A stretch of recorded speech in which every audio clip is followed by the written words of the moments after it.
두 가지 종류의 사람이라는 제목으로 말씀을 나눕니다.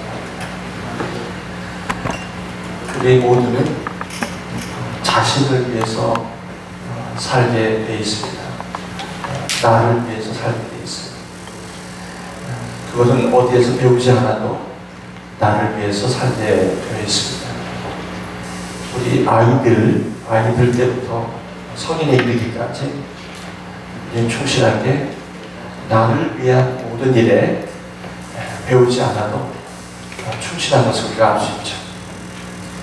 사람이 성숙한다는 것은 나를 위해 살던 사람이 나이가 들면서 또 성장하면서 남을 위해서 또 남을 신경 쓰게 되고 남을 위해서 사는 사람, 아마 그런 사람이 아닐까 생각합니다. 오늘 하나님의 말씀을 먼저 좀 잠깐 나누고 원합니다. 오늘 사무엘 하의 말씀은 특별히 요압이라는 한 인물을 이렇게 소개하고 있습니다. 다윗 왕의 가장 어떻게 보면 가까이 있는 사람이 요압 장군이었어요. 근데 요압 장군은 그 당시 다윗에게 군대 장관으로 앞에 있었어요. 그런데 오늘은 이 말씀은 아마 이 다윗이 참 인생에서 어려운 일을 당할 시점이었어요. 그 아들 압살롬이 다윗 왕권을 반역한, 요즘 쉽게 말하면 쿠데타를 일으킨 거예요. 그래서 그 아들이 압살롬의 그 아들의 쿠데타, 그 반역 때문에 예루살렘 성을 내주고 이제 요압 장군과 자신의 부하들을 데리고 예루살렘으로 떠나 피난을 갑니다. 피난을 가자 압살롬 군대와 다윗의 아들이죠. 그리고 그 다윗 왕의 부하들과 전쟁이 이제 드디어 발발합니다. 그 전쟁을 할 때 다윗 왕이 원래는 여러분 아시지만 참 전쟁을 잘하는 왕이에요. 수없이 많은 전쟁을 했던 왕이고, 여러분 잘 아시겠습니다만 그 유명한 골리앗을 물맷돌 5개로 물리친, 어떻게 보면 대단한 용장입니다. 다윗이 떴다 그러면 주위의 사람들이 벌벌벌 떨 정도였어요. 물론 이 시대의 다윗은 이제 나이가 들어서 다윗의 이제 왕권이 다윗에게 주어진 상황이지만, 어쨌든 전쟁을 치르러 나가는 그 다윗의 마음이 불편했어요. 왜냐면 누구하고 싸우냐면 자기 아들 압살롬과 지금 이 전쟁을 하게 된 거 아닙니까? 참 마음이 불편했을 텐데, 그때 요압이 이렇게 와서 다윗에게 이렇게 이야기합니다. 왕이시여, 왕은 전쟁 나가지 마십시오. 글쎄요, 성경은 나타나지 않아요. 왜 요압 장군이 다윗에게 전쟁을 나가지 말라고 했는지. 표면상으로는 이렇게 나와요. 전쟁을 할 때 우리 전쟁이 상황이 어려워지면 우리 같은 사람이야 그 적들이 따라오지 않을 것입니다. 그러나 다윗 왕은 일단 백한 분 아닙니까? 지금 우리의 10,000명을 대신하는 분인데 다윗 왕께서는 조심하셔야죠. 그러므로 전쟁에 참여하지 마시고 여기 계십시오 라고 얘기를 합니다. 그랬더니 다윗 왕이, 아마 여기 말씀에는 그렇게 자세히는 안 나와요. 아마 제가 추측하기에는, 제가 그냥 저희 추측입니다. 묵상 가운데 차라리 잘됐다, 차라리 핑계김에 나가지 말자. 왜? 내 아들과 싸우는 싸움인데 내 아들과 어찌 아버지가 싸우리. 그래, 차라리 너희들이 가서 싸워라. 그러면서 한마디 부탁을 합니다. 그게 뭐냐면 요압 장군에게 다윗 왕이 이렇게 부탁을 해요. 장군님, 내가 전쟁을 안 나갈 텐데 전쟁에 나가면 우리 아들 압살롬, 그 아들은 죽지 마라. 내가 다시 부탁한다. 우리 군사령관이 쫙 있겠죠. 군대 장관, 요압 장군이 있겠고, 그 옆에 천부장, 백부장이 쫙 정말 지휘관들이 있겠죠. 다 불러놓고 왕이 뭐라고 얘기하냐면, 당신이 지금 내 아들 압살롬을 전쟁하러 가는 거 아니야? 한 가지 부탁할게. 전쟁은 물론 승리해야 하지만 내 아들을 죽이지 말아줘.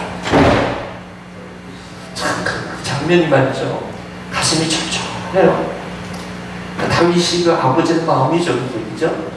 자식이 때로는 속을 썩이고 때로는 참 효자하고 어떤 경우라도 자식은 자식이잖아요. 자식이 그렇게 그냥 왕을 그렇게 반역하는 일에 이렇게 그 압살롬을 죽이지 말아달라 아주 간절히 부탁을 합니다. 그래 나갔어요. 지난주 주일 설교죠. 예, 나갔는데 압살롬이 그냥 그 나무에 걸려버리고 만 거예요. 머리가 긴데 노새를 타고 가다가 나무에 걸려서 요압의 귀에 들어오게 된 거예요. 그래 요압이 그걸 듣더니 왕이 그렇게 요압에게 부탁을 했잖아요. 제발 내 아들은 좀 죽이지 말아달라. 그렇게 이야기를 부탁을 했는데도 요압은 그냥 죽이고 말아요. 글쎄 아마 왜 그런지 모르지만 적이기 때문에 요압에게는 다윗의 아들이기보다는 압살롬이 적으로 보였겠죠. 왜냐면 요압 장군에게는 자기 임무가 전쟁에서 승리하는 거니까 그 다윗 왕의 친분이 있든 아들이든 일단 가서 승리를 해야 되니까 요압 장군은 아마 열심으로 충성되기 전쟁을 함으로 압살롬이 참 공경에 처했을 때 그저 죽이고 맙니다. 그 소리를 들은 왕이 전쟁을 승리했지만 얼마나 마음이 괴로운지 그냥 압살롬에게 우는 거예요. 왕이 그 아들을 위하여 슬퍼하면서 우는 거예요. 여러분 자식 가진 부모가 똑같은 거예요. 그 자식이 어쨌든 잘됐든 그냥 자식이 그냥 그런 어려움을 당하니까 우는 거예요. 압살롬아 우는 거예요. 그런데 요압 장군이 가만히 보니까 하루 종일 우시는 거예요.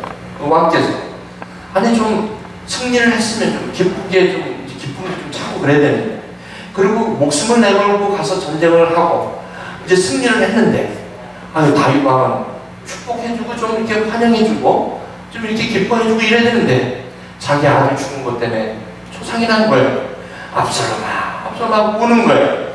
그랬더니 모든 백성도 왕이 슬퍼하니까 백성들도 다 슬퍼해요. 여러분 제 모습이 여기서 막 열정적으로 다 설교하면 여러분 다 같이 막 이렇게 뜨거워지고 그러고 있고 여기 목사님이 어떤 이유에서든지 예를 들면 말씀을 전하는데 잠깐 그러면 여러분도 같이 잠깐 그게 참 중요하죠. 어떻게 보면 그 엄마가 자꾸 신나게 이렇게 영위하고 있으면 자식들도 다 같이 신나는 거예요. 그죠? 여기도 똑같아요. 다윗이 그냥 아들 때문에 슬퍼하고 있으니까 모든 백성들이 다 슬퍼하는 거예요. 아 정말 이걸 보니까 요압 장군이 좀 마음이 안 좋아요. 그래갖고 이 다윗 왕이 계속해서 내 아들 압살롬아 지금 제가 말씀을 전할 때 여러분들 스크린 좀 참조하시기 바랍니다. 압살롬아 내 아들아 안 되겠어요. 요압이 집에 들어갔어요. 이제 왕이 드디어 참다 얘기하는 다윗 왕이 아니 오늘 도대체 왕의 생명과 왕의 자녀들의 생명과 우리 왕의 첩들과 그리고 그 비변들 그러니까 친지들 지인들을 생명을 구원한 이 부하들이 여기 이렇게 있는데 그 얼굴들을 부끄럽게 하십니까? 다윗 왕이요 왜 이렇게 슬퍼만 하고 계십니까? 좀 저들에게 가서 좀 위로도 해주시고 축복도 해주셔야 되는데 아니 왜 이러시는 겁니까? 다윗은 압살롬이 죽음 때문에 아마 죽음 때문에 그런 것보다도 왜 저런 자식이 예루살렘에 와갖고 내가 아빠를 찾으러 왔는데 내가 왜 왕궁으로 그거를 드리지 않았나 그때 내가 드렸으면 저렇게까지 나를 배반하지 않고 반역하지 않았을 텐데 그때 내가 저 아들을 품었어야 되는데 저렇게 내버려둔 게 얼마나 한이 됐겠어요. 여러분 한이라는 거 아세요? 한이 된 거예요. 그래서 그때 내가 좀 아버지가 돼서 그 아들 좀 그렇게 물론 괘씸하고 좀 이 죄를 짓고는 생각하고 괘씸해서 내가 용서 못하지만 저렇게 힘들게 가까이 왔으면 내가 들어주고 안아줘야 되는데 내가 그걸 내친 것이 가슴에 아주 한이 된 거야. 그렇게 했으면 저렇게 죽지도 않았을 텐데 하고 저렇게 우는 걸 거란 말이야. 그런데 요압 장군이 그만 울고 이제 좀 분위기를 바꾸십시오. 그러면서 요압 장군이 좀 화가 났어. 아니 왕께서는 미워할 자를 좀 미워하고 사랑할 자를 사랑해야지. 압살롬이 아무리 자식이라고 해도 그 미워할 자를 그렇게 하시면 됩니까? 이런 얘기입니다. 그 지휘관하고 부하들은 그래도 도대체 저렇게 그냥 그렇게 그냥 신경 안 쓰시고 저렇게 내버려둬도 괜찮겠다는 것입니까? 만약에 당신 압살롬이 살아오고 우리가 다 죽어도 당신은 아마 그것을 기뻐 여기지 않으셨을 것 같아요. 기뻐 여기시겠습니까? 막 따지는 거예요. 지금. 이거 6절은요 제가 이렇게 읽어서 그렇지 진짜 실질적으로 연기를 하면 어쨌든 다윗왕에다 대고 그냥 막 당신은 이럴 때는 거야. 그런 거예요, 이 말씀이. 그죠? 이제 얌전히 제가 말씀드려서 그렇지. 그 왕한테 요압 장군이 그냥 화를 어떻게 이럴 수가 있냐. 그랬더니 왕이 슬픔이지만 그 말도 맞거든. 그래, 내가 이러면 안 되는데 마음이 이렇게 힘든 걸 어떻게. 응? 그래가지고 그 마음을 이끌고 부하들의 마음을 위로하기 위하여 그 요압의 말대로 이제 성읍에 나가서 지킨 데 갑니다. 8절에 왕이 일어나 성문에 앉으며 그 마음은 슬퍼했는데 그 성문에 앉아서 왕이 눈물을 흘리는데 이렇게 앉아있는 거예요. 한번 상상해 보십시오. 그리고 그랬더니 그 모든 백성이 왕이 문 앞에 오셔 다 앉아가지고 막 그것을 보고 막 난리가 난 거예요, 백성들은. 근데 다윗의 마음은 아주 아파요. 이게 오늘 말씀의 내용이에요. 제가 우리 아내가 밥을 차려줄 때 맛있게 차려주면 정말 제가 좋아하는 음식 먹으면 참 맛있어요. 근데 때로는 맛이 없는 것보다는 내가 좀 먹기 싫은 음식이 있었잖아요. 가끔 가다가 내가 먹기 싫어하는 음식을 얼마 남지 않은 종지에 그만큼 반 정도 남았어요. 이건 버리기도 아깝고 먹기도 그렇고 그럴 때 뭐라고 그래요? 요거 맞아 비워. 당신 요거 맞아 비워. 밥을 다 먹었는데 그땐 좀 섭섭해요. 왜? 이거 반찬 남은 거를 진짜 나를 위해서 먹어야 되는지 아니 버리기 아까운지 남자는요 그런 거 하나가 섭섭해요. 남자는요 굉장히 이성적이에요. 부부 사이에. 여기서 남자 마음은요 요압이에요. 엔지니어링 전공하신 분 계세요? 미케니컬? 사이언스 전공하신 분은요 요압 쪽이 굉장히 가까워요. 근데요 다윗의 마음은 아내 쪽 여자분들의 마음이 가까워요. 주로 이렇게 부부싸움은요 남는 장사가 없어요. 부부싸움은 승리를 해도 실패해요. 그래서 부부싸움은 피하는 게 좋아요. 이런 전쟁하고 똑같아요. 싸워봐야 자기 아들하고 싸우는 거랑 마찬가지. 승리를 해도 실패해요. 부부싸움이 아마 그런 것 같아요. 아니면 뭐 부부싸움이 아니래도 친한 사람들과도 형제자매 싸움도 마찬가지예요. 그런데 우리 한번 부부싸움 한번 예를 들어 봅시다. 남자들은요 무슨 말다툼이 있으면 항상 라지를 얘기하게 돼 있어요. 이거 말이야 내 말 좀 들어봐 이러면서 당신 이랬지? 그래 그래서 이랬잖아. 그랬지? 그래서 이렇게 된 거 아니야? 물론이죠. 그것 때문에 이렇게 됐으니까 맞지? 응. 그래서 이렇게 된 거 아니야? 맞아. 근데 왜 이렇게 묻는 거야? 그러면요 그렇게 남자는 뭐라고 했냐면 라지게 이렇게 됐으니까 또 붙여라 이거야. 근데 여자는요 빨리 끝이질 않아. 그러면서 뭐라고 하면 계속 물면서 나도 알아. 그런데 속이 상해. 이거 무슨 말씀인지 아세요? 안다는 거예요. 지금 당신 얘기가 다 맞아. 근데 내 마음은 지금 아파. 그 남자는 속상, 더 속상. 아니 내가 이렇게 다 얘기했는데 왜 우는 거야? 빨리 뚝뚝 이러는데 여자들은요 그게 뚝 붙이지 않아. 굉장히 이성적이지 않아요. 감성적이에요. 이성적이든 감성적이든 다 좋아요. 나쁜 게 아니죠. 그렇다고 해서 남자들만 또 이성적이냐? 아니, 그렇지 않아요. 남자가 오히려 감성적일 때도 있고, 자매님이 굉장히 여기처럼 요압처럼 저렇게 될 수가 있어요. 그래서 보통 보면 그러면 괜찮잖아, 이제 이해됐잖아. 남자들은 이해됨으로 해결이 되지만 어떻게 보면 자매님들, 어떻게 보면 여기에 말하는 다윗의 마음을 가진 사람들은 이해된다고 그것이 해결되지 않아요. 우리 그것이 아멘인 분 큰 소리로 아멘 하시기 바랍니다. 아멘이십니까? 다시 아멘. 옆에 누가 계세요? 그래서 아멘 소리 안 하시는구나. 속으로 한번 해보세요. 아멘. 시작. 네. 전부 다 아멘 하시는 것 같아요. 그 남자 사이에 싸움이 있잖아요. 남자분들은요, 그런 게 있어요.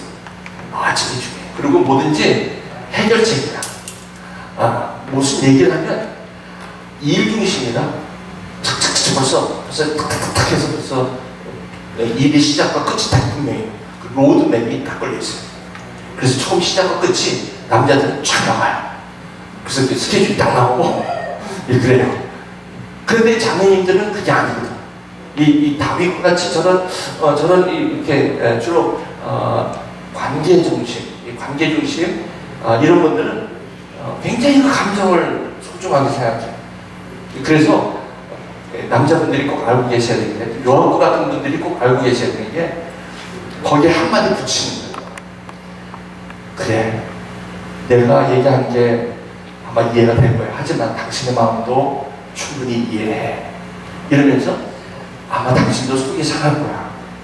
어쨌든 이 일로 인하여 당신 마음이 많이 아플 거야. 라고 이 한마디 하면 끝나는데 남자들은 그걸 안 해요. 왜냐면 거기까지는 아직 입력이 안 됩니다. 왜냐면 이 로드맵이 딱 끝나는 거예요. 이 요압은요, 전쟁에서 이겼으면 끝나는 거지, 거기에 어떤 다른 감정과 이런 걸로 인하여 일을 그르치지 말라는 거예요. 그래서 하나님 교회 여러분, 여러분의 이성교제도 마찬가지고요. 특히 가정도 마찬가지고, 여러분들이 직장생활도 마찬가지. 이 두 가지 세계관이 늘 부딪히게 돼 있어요. 이것 때문에 사실은 부부싸움도 나는 거고, 이 관점 때문에, 이 퍼스펙티브 때문에 싸움이, 분리가 일어나는 거예요. 사실은. 제가 여러분과 함께 한번 보시기 바랍니다. 우리 다윗이 젊었을 때 보시죠. 이 젊었을 때 다윗이 이제 성숙한 다윗 가운데 지난주에 제가 말씀드렸죠. 이 다윗이 만났던 여러 가지 사람들이 있어요. 보세요. 그죠? 여러분 여기 성경을 보시면 이런 인물들이 있죠. 사울 왕이 있고, 아브넬이 있고, 요압이 있고, 압살롬이 있고, 시바, 시므이, 어히도벨, 이런 사람들은 주로 다윗이 만났던 사람이에요. 별로 그렇게 기분 좋은 사람들은 아니에요. 왜냐하면 이 사람들은 충실하게 자신을 위해 살아갔던 사람이에요. 이런 사람들을 다윗은 만났던 거예요. 그러니까 이런 사람들은, 특히 사울 왕 같은 경우도 하나님을 관계적인 하나님으로 시작했지만 결국은 일의 하나님으로 바꿔버리지 않습니까? 하나님과 청종하지 않고 이제는 왕권으로 자기가 하나님이 되려는 모습이 많이 있잖아요. 그 아브넬, 요압 똑같은 사람들이에요. 이 아브넬, 요압은 어떻게 보면 사울 왕의 군대 장관이 아브넬이고 다윗의 군대 장관 요압이에요. 그렇지만 저 사람들은 자기 일에 충실했던 사람들이에요. 어떻게 보면 세상에서는 저런 사람들이 인정받아요. 저 사람들이 일을 잘하니까. 한번 딱 꽂혔다 그러면 자기 온 청력과 온 모든 걸 다해서 아주 일을 정확하게 처리하는 사람들이 저 아브넬과 요압입니다. 물론 아브넬은 조금 기회적인 것도 있지만 자기의 일에 충실한 거예요. 물론 다윗을 위해서 일한다고 하지만 사실은 다윗 왕보다도 자신의 입지와 자신의 정치적인 정치력을 위해서 충실했던 사람이 그 사람들이에요. 압살롬, 시바, 무비보셋의 중이지 않습니까? 시므이, 아히도벨, 이런 사람들은 어떻게 보면은 굉장히 자기 중심, 그리고 일 중심으로 라직이 분명히 있는 사람들이에요. 그러나 그 반대편에 다윗이 만났던 사람들이 성경에 나와요. 이 사무엘은 다윗이 참 어떻게 보면 제가 김성문 목사님 있고 김성문 목사님이 저에게 참 외로울 때 많이 친구가 되어주신 그것처럼 이 어떻게 보면 이 사무엘은 우리 다윗이 사울 왕에게 10년 동안 쫓겨다닐 때 참 위로가 되신 분이에요. 참 힘들면 찾아가셨냐면 사무엘에 찾아갔어요. 근데 이 사무엘이 죽고 말아요. 그때 얼마나 다윗이 광야에서 힘들었는지 몰라요.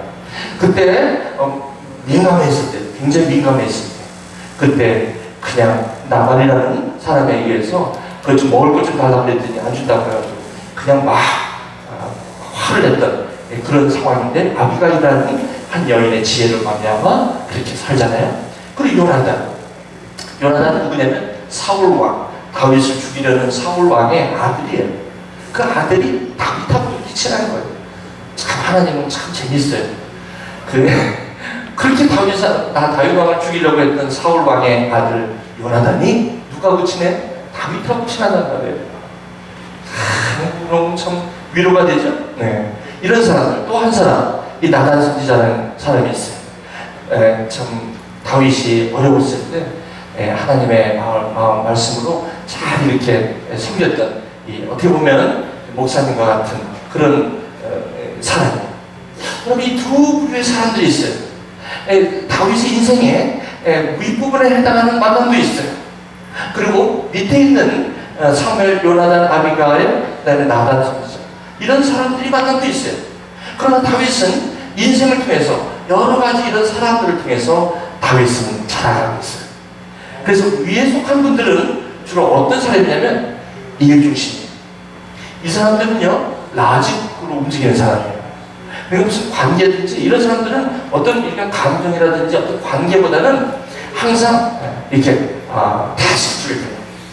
이것은 뭐냐면 모든 게 옳아야 되고, 모든 게 맞아야 되고, 그리고 모든 게 things should be right, 항상 맞아야 돼요. 그래야만 이 사람들은 행복감을 느끼는 사람이에요. 이거는 우리 모두의 시작일지도 몰라요. 그런데 이 반대에 있는 사람들은 반대예요. 예를 들면 어떤 뭐를 갖다가 일을 할 때 두 가지가 있어요. 예를 들면 이제 회의를 하잖아요, 교회에서. 아니 여러분 회사에서 회의를 하잖아요. 그리고 여러분이 이제 그 학교에서 회의를 하잖아요. 랩에서 교수가 회의하잖아요. 이 두 가지 세계관이 분명히 나타나요. 어떤 교회는요, 어떤 두 가지 의견이 확 부딪히면 어떻게 합니까? 거수를 해요. 거수를 해서 다수가 그 의견을 테이크하도록 그렇게 해요. 이거는 일중심이에요. 굉장히 민주적이에요. 그리고 세상에서 이렇게 해요. 그래야지 민주적이죠. 어떻게 하면 그렇지 않으면 이 얘기 안 되니까. 그게 나쁜 건 아닙니다. 허나 교회가 어떤 일을 이제 하려고 해요. 근데 그 의견을 냈어. 의견을 냈는데 대다수가 개입했어요. 그런데 노하시는 분 노하세요 그랬더니 항상 노하는 분이 꼭 있어요. 그게 나쁜 게 아니에요. 꼭 있어야죠. 그래서 노했더니 한 명이니까 무시해. 손 들고 통과. 이거는 교회가 하면 안 된다는 거야. 왜냐면 이거는 일중심으로 갈 수가 없고 한 명으로 가야 된다는 거예요. 물론 그분을 이해시키고 그분이 충분히 받아들일 때까지 그것을 참아주고 갈 수가 있어요. 물론 어떤 경우는 예외가 있겠습니다만 이게 근본적으로 그 반대의 의견을 가진 사람이 다치지 않도록 하는 것이 복음이에요. 관계이지. 그래서 저희 교회는 한 명이 들어가면 두 명이라도 소수가 그래도 그냥 표결하지 않습니다. 어떻게 보면 이게 공산주의냐? 공산주의는 아닙니다. 이 관계 중심이라는 거예요. 그래서 율법은 항상 율법이 뭐냐면 뭐든지 맞아야 돼요. 맞음으로 의롭다함을 받는 거예요. 그래서 이게 굉장히 위험한 게 이 율법을 지향하는 사람들의 라이프 스타일은, 월드비우는, 세계관은 자기가 옳다고 함으로 의롭다 하기 때문에 이런 것의 결과가 뭐냐면 의롭지 않게 보이는 사람을 사정없이 공격한다는 단점이 있다는 거예요. 이게 바로 율법, 복음하고는 정반대입니다. 그러니까 이 바리새인들이 자기들이 하나님의 말씀을 아주 액면 그대로 잘 지키는 것이 오히려 이것이 믿음을, 말씀을 잘 지키지 않는 사람과 같은 사람들을 여지없이 공격하게 되는 그런 부분이 율법이죠. 그러나 이 주님의 복은 뭐냐면 죄를 졌다 해도 죄 진 사람이 죄 짓지 않은 사람이 참 없거든. 그렇죠? 나도 너를 정죄하지 않는다. 주님의 말씀이죠. 이런 거예요. 자, 이게 바로 다윗이 성숙하게 된. 그렇다고 해서 요압을 몰아보지 않아요. 여러분, 오늘 이 말씀은요, 저와 여러분의 삶의 모든, 여러분의 자녀와 남편, 또 아내, 모든 관계에서 이 두 가지 세계관이 이것 때문에 싸우는 거예요. 이것 때문에 모든 관계에서 문제가 일어나는 건데. 자, 한번 여러분, 이제 가정으로 한번 여러분, 가정, 부부. 열심히 가정, 열심히 살아요. 바쁘죠? 여기 이민생활이 얼마나 바쁩니까? 자, 근데 성숙한 가정, 이 가정이 있어요. 자, 보세요. 열심히 가정, 굉장히 교육이 있어요. 한국 가보세요. 12시까지 애들 학원에 다녀요. 그래서 그 떡볶이 집이 잘 돼, 거리에. 아이들이 12시 떡볶이 먹고, 오뎅 국물하고, 와, 자야 할 시간인데, 그때 막 학원에서 나온 거예요. 나 그걸 보면서, 야, 저렇게 배워갖고, 근데 물어보면, 너 이렇게 배워서 많이 배우니? 아니요, 엄마가 보내서 안 가면 안 되니까요. 이런 사람이 많아. 이런 학생들이. 그리고 아이들 중심. 애가 없을 때는 몰랐는데 애가 생기니까 애가 남편과 아내, 여기 젊은 아이들 지금 애기 낳으신 분 잘 들으세요. 애기가 딱 나오면 엄마가 애기 옆에 있어야 되니까 또 자다가 깨면 뭘 수유를 해야 되고 또 이걸 애를 봐야 되니까 1살 때까지는 아마 옆에 끼고 있어야 돼요. 그러다 보니까 남편하고 떨어져요. 남편하고 애들 낳고 나서 남편하고 아주 그 합의도 안 했는데 이 가운데 누가 들어오냐면 애기가 들어와요. 애기가 들어오면서 저 양반하고 나하고 부부관이 자연스럽게 떨어지게 되고 모든 관심이 다 애기 쪽으로 가는 거예요. 미국 사람들은요, 여러분 영화 보세요. 그 애를 갖다가 저녁 때 되면 그대로 안 하다가 자기 방, 아니 그 클립 있죠? 거기다 그냥 딱 응냥 물어도 어떻게 매정하게 그걸 가봤냐. 우리 한국 정서는 그렇지가 않잖아. 그런데 거기다 갖다 놓는 거예요. 그리고 가서 또 가서 달래고 거기서 재워요. 부부들은 항상 같이. 근데 제가 보니까 젊은 부부들 저희 집에 좀 갖고 와서 좀 이렇게 1, 2분 있다 이렇게 보면, 야, 완전히 애 스케줄이 엄마 아빠 스케줄이에요. 그러니까 이 애를 중심으로 모든 게 돌아가는 거야. 당연하죠. 하지만 애가 인펜트 있을 때는 그게 가능해요. 근데 이것이 언제까지 가는 줄 아세요? 애가 젖을 뛰고 기저귀 뛰고 걸어다니고 다 하는데도 엄마 아빠 옆에서 자야 돼. 그리고 그건 문제가 아닌데 모든 게 다 이 아이들, 무슨 애들 이렇게 보면서 이게 무슨 말이냐. 누굴 만나더라도 애가 중심이다. 아이들을 열심히 하지 말라는 게 아니라 지나치게 거기에 일해. 그러니까 무슨 말이냐면 아이들은 그렇게 하는 것도 있지만 관계로 가요. 그리고 비교하고 기재돼. 다시 말씀드리면 우리 아이들이 그러니까 뭐든지 그냥 많이 배워야 되고 모든 게 많이 해야 돼. 이게 얼마나 심한지 몰라요. 그리고 또 한 가지, 최고가 돼야 돼. 최고. 하버드 안 가면 안 돼. MIT 안 돼. 그러면 요뱀에도. 근데 요뱀이 그렇게 간단해? 그것도 세거든.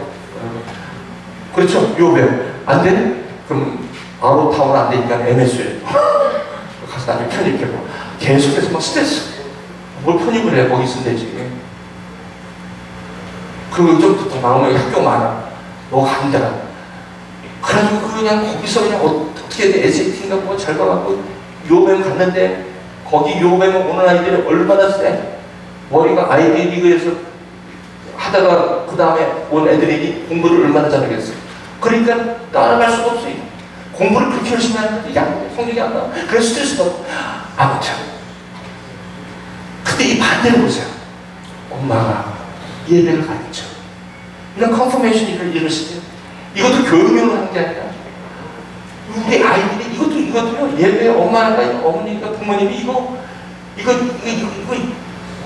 예배에 대한 이런 갈망이 있어야지 이거 해요. 왜냐면 위에 있는 스케줄 때문에 이걸 다 희생시키는 거예요. 이쪽으로 가시는 분들이 이쪽을 다 희생합니다. 그러니까 막 계속 바쁘니까 저녁도 같이 먹을 시간이 없어. 야, 그 다음날 아침에 또 아빠 일시간 또 저녁 때 보면 또 자고 방학인데도 같이 뭐 화해할 새가 없어.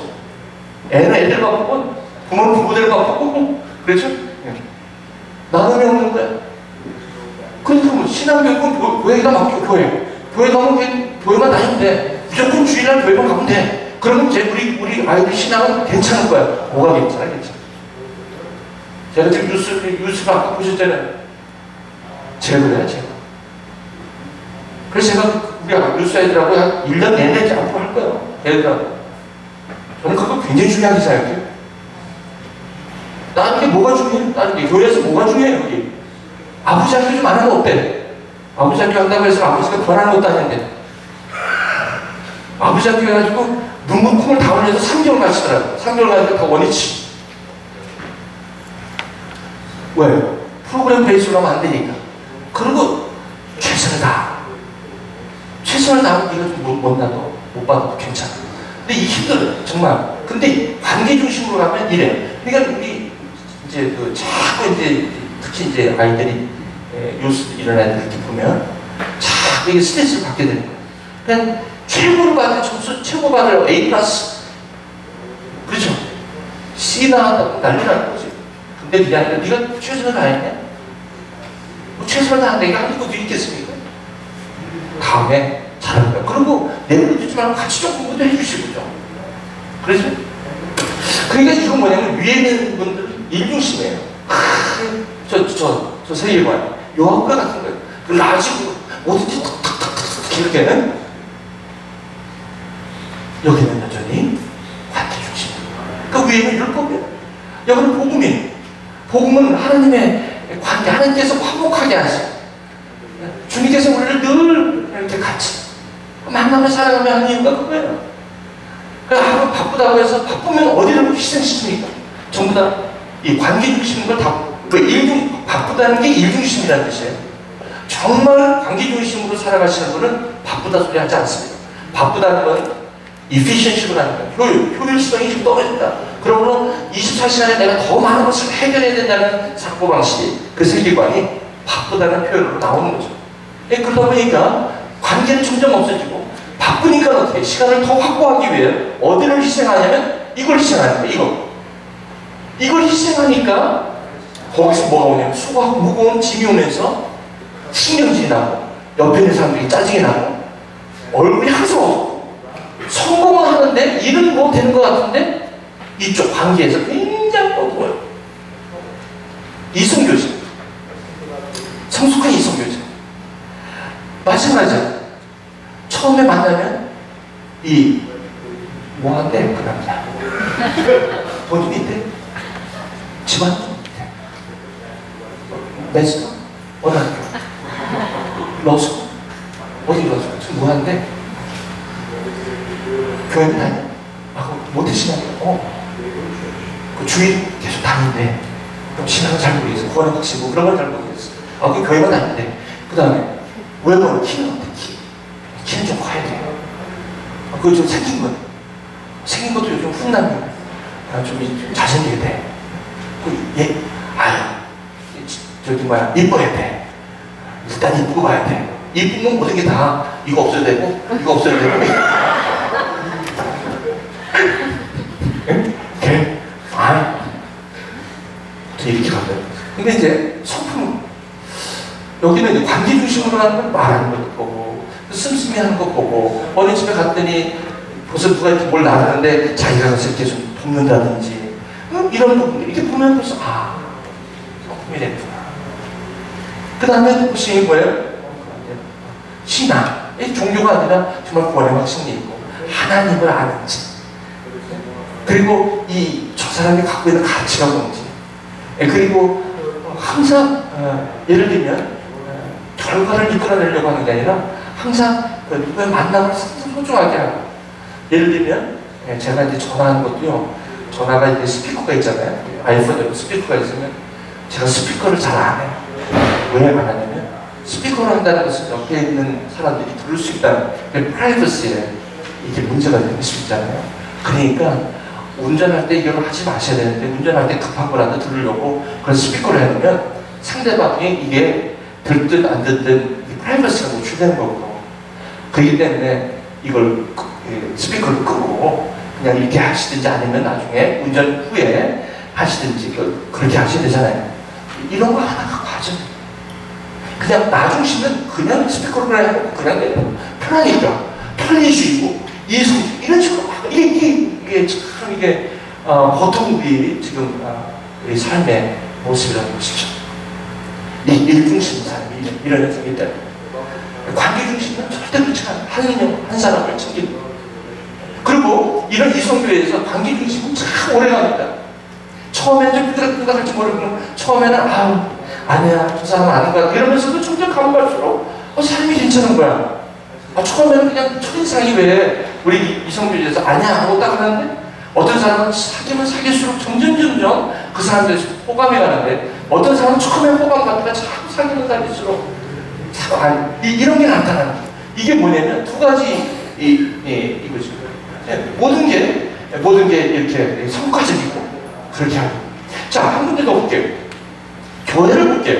교회가 열심히 교회가 있고 성숙한 교회가 있어요. 근데 교회도 마찬가지예요. 교회가 성공하는 교회, 성공하는 목회 이런 책이 버젓이 나와요 지금. 아니 목회가 성공입니까? 여러분 목회는 성공이라는 단어 쓸 수가 없어요. 왜냐면 주님의 교회는 주님이 세우신 교회이고 그것이 한 분이든 두 분이든 그게 교회거든요. 그럼 성공이 뭐냐면 성도들이 많아지면 성공한 교회라는 거야. 이게 바로 일중심이야. 여러분 성경에는 그렇게 나오진 않아요. 아마 여러분 대형교회가 성공한 교회라면 예수님은 실패한 거세요. 그죠? 그런 말은 절대 맞지 않는 거예요.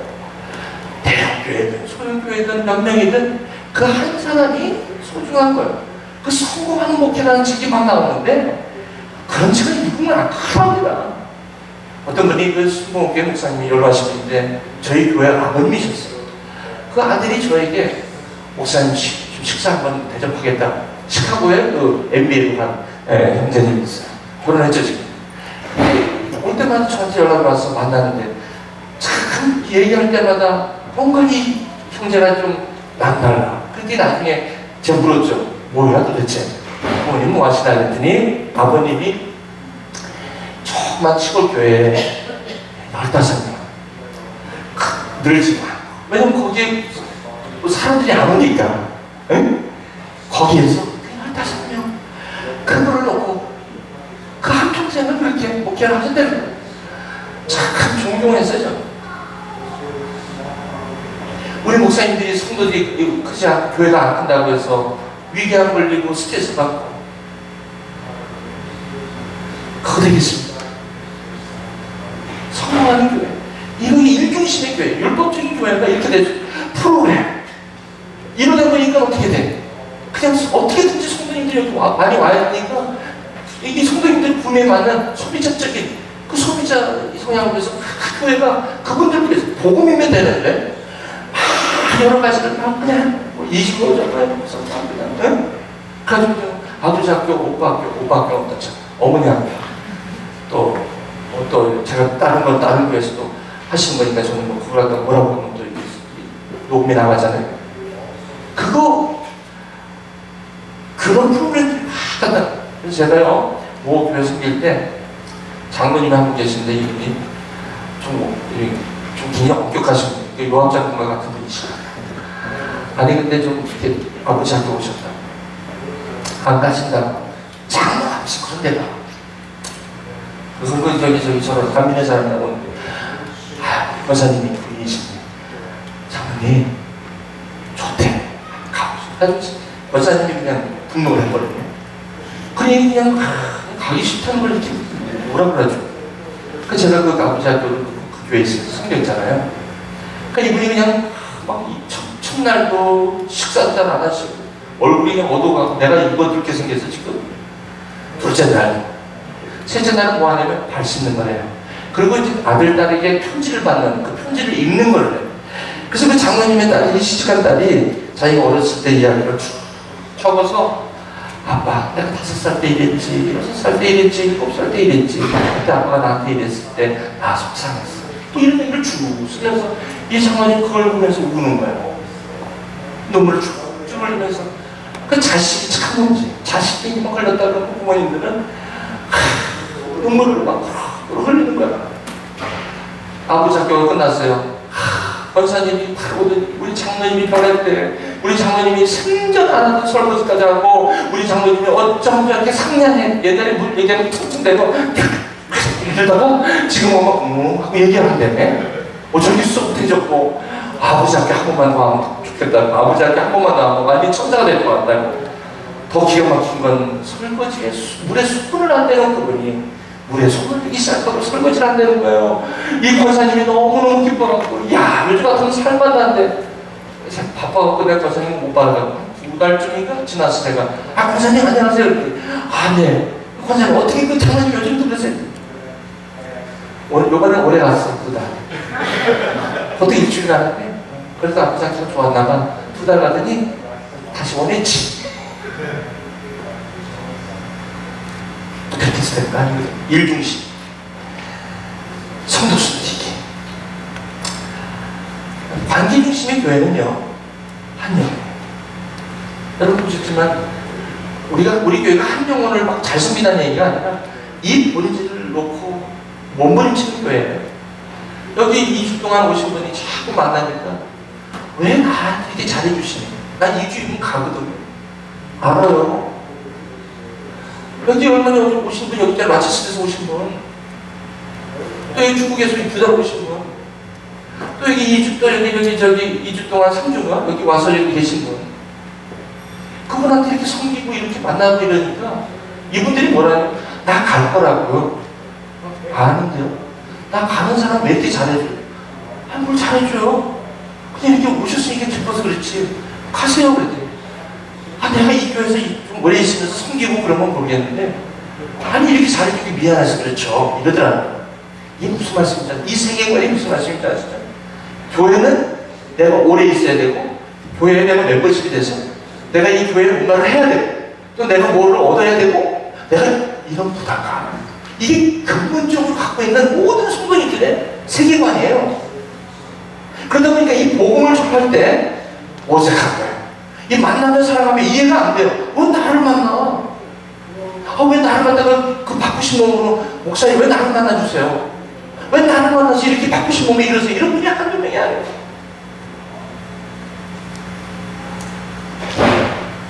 나는방 우리 나는방 목사님은 얼마나 귀중한지 아세요? 저는 우리 나는방 목사님실에 가면 제가 좀 아직 때는 굉장히 좀 엄격하게 하지만 이런 데는 제가 자신있게 제가 잘하는 게 우리 목사님들 나눔방에서 본인들도 다 공부하고 싶고 똑같이 있는데 매주 그냥 그 과자 잘 또 음식 해갖고 매겨. 이건 관계가 아니면 할 수가 없는 거예요. 이번 기회에 대해서 우리 목사님께 다시 한번 제가 성김을 감사드리고 정말 우리 교회에 정말 저와 함께 귀한 동역자들입니다. 정말 저한테도 그렇다고 해서 그렇게 위로받고 그러지도 못해요. 그냥 말씀 기도라고 그냥 계속해서 그냥 바로바로 그렇지만 이런 자리에서 제가 여러분에게 말씀드리는 이유는 뭐냐면 이분들의 섬김과 수고가 대단하다는 거예요. 여러분 꼭 기억해 주십시오. 나눔방에 가주시는 것만 해도 그래서 계속 자기 집을 오픈하고 계속해서 음식을 공개하고 그거 쉬운 일이 아니에요. 근데 가주셔서 잘 드셔주시고 그분들과 같은 시간을 보내주시는 거 그것만 하세요. 감사하다는 것이죠. 보세요. 위에는 이렇게 하는 교회는 이런 게 죽어요.